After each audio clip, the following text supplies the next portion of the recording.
हर हर महादेव दोस्तों, स्वागत है आपका हमारे YouTube चैनल हिंदी दिव्य कथा पर।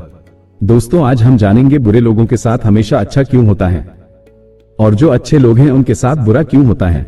तो बिना समय गवाए चलिए शुरू करते हैं यह आध्यात्मिक यात्रा।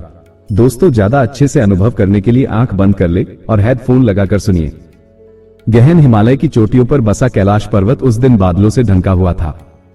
शांत वातावरण में मंद पवन बह रही थी और चारों ओर बर्फ की सफेदी में जैसे समय भी ठहर गया हो। कैलाश पर अपने श्वेत कमल आसन पर विराजमान थी माता पार्वती। उनके नेत्र धरती की ओर टिके थे, पर मन उलझन में डूबा हुआ था। शिवजी समाधि में लीन थे। एक अनंत शांत भाव उनके मुख पर था, जैसे सृष्टि का सारा बोझ भी उनके धैर्य के नीचे दबकर मौन हो गया हो। माता पार्वती अचानक बोल पड़ी, हे नाथ, मुझे एक प्रश्न व्यथित कर रहा है। शिवजी ने आंखें खोली और हल्की मुस्कान के साथ कहा, पूछो देवी, तुम्हारे हर प्रश्न में सृष्टि की भलाई छिपी होती है। माता ने धरती की ओर इशारा करते हुए कहा, मैंने अभी अभी धरती के एक गांव का दृश्य देखा। वहां शिवदत्त नाम का एक साहूकार है, घोर पापी, निर्दयी और स्वार्थी। वो निर्धनों से सूद पर धन लेता है और ब्याज के नाम पर उनका सब कुछ छीन लेता है।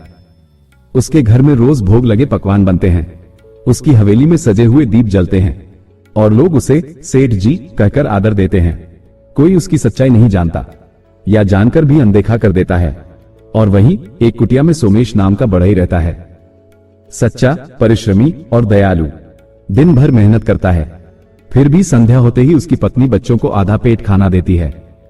उसके पास दिखावा नहीं, पर मन में श्रद्धा है, फिर भी वह भूखा है, उपेक्षित है। लोग उसे अभागा कहते हैं। हे नाथ, ये कैसा विधान है? क्या धर्म का मार्ग दुख का कारण बनता है और अधर्म का फल सुख होता है? शिवजी मुस्कुराए नहीं कोई तर्क दिया। वे उठे और आकाश की ओर देखने लगे। देवी, उन्होंने कहा, मनुष्य जो देखता है वह वर्तमान है, पर सत्य वर्तमान के पीछे छिपे कारणों और भविष्य के परिणामों में होता है। तुम जो देख रही हो वह अधूरा है। मैं तुम्हें एक कथा सुनाता हूं, वह कथा जो समय के पार जाती है। और उत्तर भी वही है। माता पार्वती अब ध्यान से बैठ गईं। शिवजी ने त्रिशूल भूमि में गाड़ा और उसकी नोक से धरती का एक दृश्य उत्पन्न हुआ, जैसे जल में चंद्रमा का प्रतिबिंब। उस दृश्य में दो गांव दिखाई दिए, एक समृद्ध, एक शांत। सोनपुर, जहां हर ओर वैभव, ऊंची हवेलियां और बाजारों की चहल पहल थी। धरनी ग्राम, जहां मिट्टी के घर, खेतों की हरियाली और शांति का साम्राज्य था। शिवजी बोले, इन दो गांवों की कथा में तुम्हें उत्तर मिलेगा। यही वह सूत्र है जो समझाता है कि क्यों कभी कभी अधर्मी सुखी दिखते हैं और सज्जन दुखी। पर यही कथा यह भी दिखाएगी कि सत्य की जड़ें गहरी होती हैं और समय जब फल देता है तो न्याय की मिठास सबसे मधुर होती है। माता की जिज्ञासा बढ़ गई थी। उन्होंने धीरे से कहा, कृपया नाथ, आरंभ करें कथा, मैं प्रतीक्षा में हूं। शिवजी ने अपने त्रिशूल से उत्पन्न हुए दृश्य को और स्पष्ट किया। उस धुंधले चित्र में दो गांव उभरकर सामने आए, सोनपुर और धरनी ग्राम। सोनपुर की गलियां पक्की थी, हवेलियां ऊंची और दुकानों की रौनक किसी मेले जैसी लग रही थी। वहीं धरनी ग्राम में कच्चे रास्ते थे, झोपड़ियां थीं और खेतों से आती मिट्टी की सौंधी महक थी। इन दो गांवों में रहते थे दो भिन्न पुरुष, रघुवीर और हरिदास। पहला है रघुवीर। सोनपुर के सबसे अमीर व्यापारी रघुवीर के पास सब कुछ था, सोने चांदी के बर्तन, घोड़े गाड़ियों से सजी कोठी और गांव भर में उसका प्रभाव। लेकिन रघुवीर के वैभव का आधार छल और लोभ था। उसकी दुकान पर गरीब किसान जब अपने अनाज का सौदा करने आते तो वो तौल में बेईमानी कर देता। जब कारीगर अपने श्रम की कीमत मांगते तो वो मुस्कुराते हुए कहता, भाई, बाजार मंदा है, अगले महीने देखेंगे। वो मंदिर में चढ़ावा चढ़ाता, दान देता, लेकिन केवल दिखावे के लिए। लोग उसे सेठ जी कहते, पर कोई यह न जानता था कि उस उपाधि के नीचे कितनी हाएं और आहें दबी थीं। रघुवीर का घर सजा था, पर हृदय सूना। उसकी पत्नी धन में लिप्त थी, लेकिन उससे संवाद विरल था। बच्चे बड़े हो गए थे, पर एक दूसरे से दूर और मतलबी। हर सुबह रघुवीर शीशा देखता, चेहरे पर चमक पाता, पर आंखों में एक शून्य था जिसे वो खुद भी पढ़ नहीं पाता था। दूसरा है हरिदास।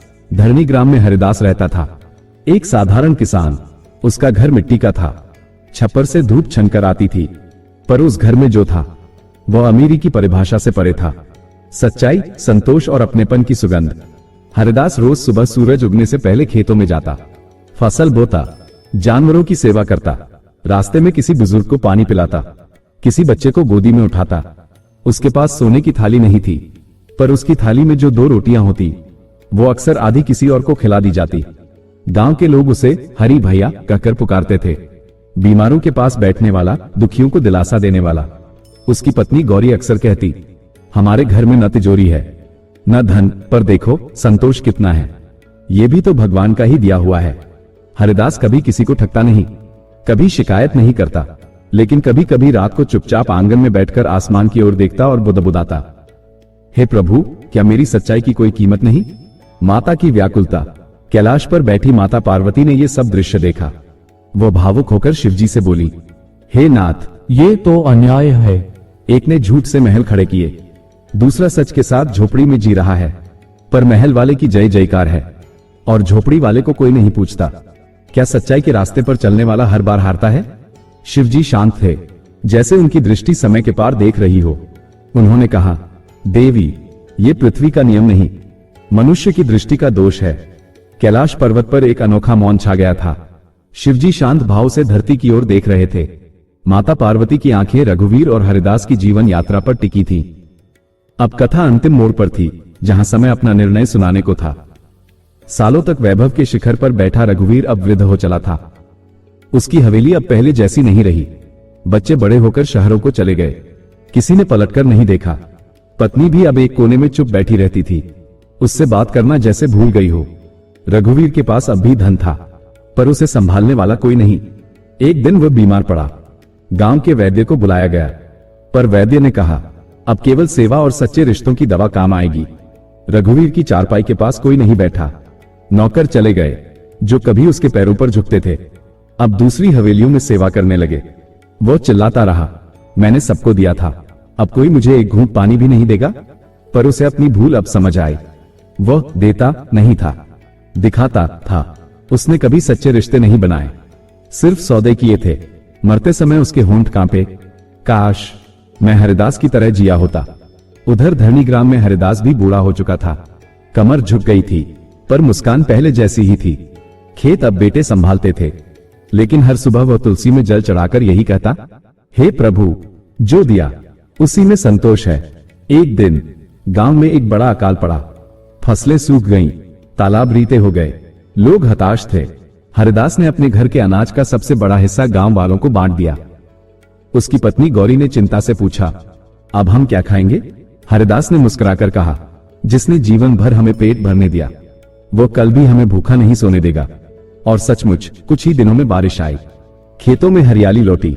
गांव वालों ने मिलकर हरिदास का घर संवारा, उसके नाम की कथा गाई। उसका अंत भी आया, पर खाली बिस्तर पर नहीं, बल्कि गांव वालों के स्नेह, बेटे बेटियों की प्रार्थनाओं और ईश्वर के नाम की मधुर धुनों के बीच।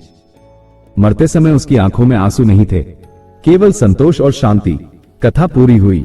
शिवजी ने माता की ओर देखा और बोले, देवी, समय सबका हिसाब करता है, कभी तुरंत नहीं, पर एक दिन अवश्य। रघुवीर ने बाहर का वैभव कमाया, पर भीतर खोखला हो गया। हरिदास ने बाहर की झोपड़ी में रहकर भीतर का महल सजाया। माता पार्वती की आंखें भर आईं। उन्होंने धीरे से कहा, अब समझ आया नाथ, कभी कभी अधर्मी सुखी दिखते हैं, पर वो सुख काट का होता है, और सज्जनों की पीड़ा भविष्य के फल की मिट्टी होती है। शिवजी ने मुस्कुराकर कहा, सत्य धीमा चलता है, पर जब पहुंचता है तो झूठ की सारी इमारत हिला देता है। कभी अगर तुम्हें लगे कि तुम्हारी सच्चाई का कोई मोल नहीं, तो बस याद रखना, ईश्वर का न्याय धीरे चलता है, पर जब आता है तो सब कुछ संवार जाता है। तो दोस्तों, ये थी आज की कथा। अगर आपको ये कथा अच्छी लगी हो तो इस वीडियो को लाइक करें, अपने दोस्तों और परिवार के साथ शेयर करें, और ऐसी ही आध्यात्मिक कथाओं के लिए चैनल को सब्सक्राइब करना ना भूलें। हम कल फिर मिलेंगे एक और नई कथा के साथ। तब तक के लिए कमेंट बॉक्स में लिखें, हर हर महादेव।